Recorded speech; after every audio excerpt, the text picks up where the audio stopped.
Pernah nggak sih kamu punya banyak ide, tapi saat dieksekusi hasilnya jauh dari ekspektasi?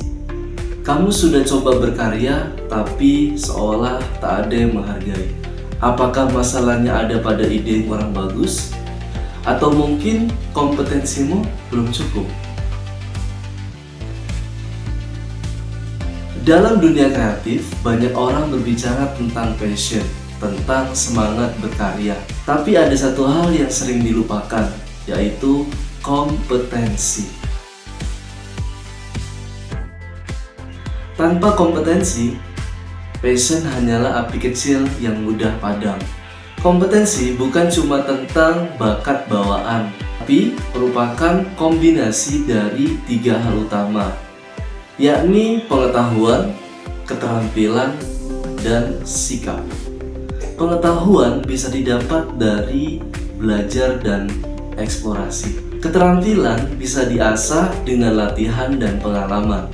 Dan sikap adalah cara kita untuk bisa terus berkembang, menerima kritik, dan tidak cepat puas diri.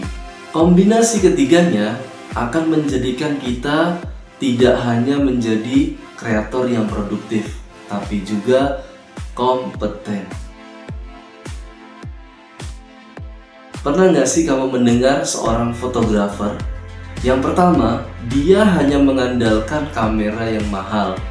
Sedangkan yang kedua, terus belajar teknik pencahayaan, komposisi, dan storytelling visual. Nah, beberapa bulan kemudian, yang pertama kecewa karena hasil fotonya biasa saja. Sedangkan yang kedua, sudah mulai mendapatkan klien dan membangun portofolio. Kenapa? Karena yang kedua mempunyai kompetensi yang matang. Berkarya bukan sekadar membuat sesuatu. Berkarya adalah menciptakan dampak. Dan dampak bisa terjadi kalau kita kompeten di bidang yang kita geluti. Ada teori bilang, kalau kita mau jadi ahli, maka kita perlu 10.000 jam latihan.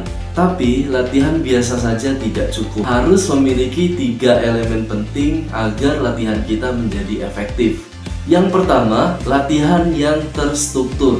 Artinya punya target belajar yang jelas. Yang kedua, evaluasi. Artinya kita harus tahu mana yang harus diperbaiki. Dan yang ketiga adalah konsistensi. Artinya kita tidak boleh berhenti di tengah jalan. Ingat, kompetensi bukan sesuatu yang instan. Tapi kalau kita punya komitmen, maka hasilnya akan kelihatan. Banyak orang sukses bukan karena bakat bawaan dari lahir, tapi mereka terus mengasah keterampilan mereka. Sebagai contoh, kamu pasti kenal Raditya Dika. Raditya Dika memulai karirnya sebagai seorang blogger. Ia menulis cerita humor sehari-hari, tapi dia nggak berhenti sampai di situ saja.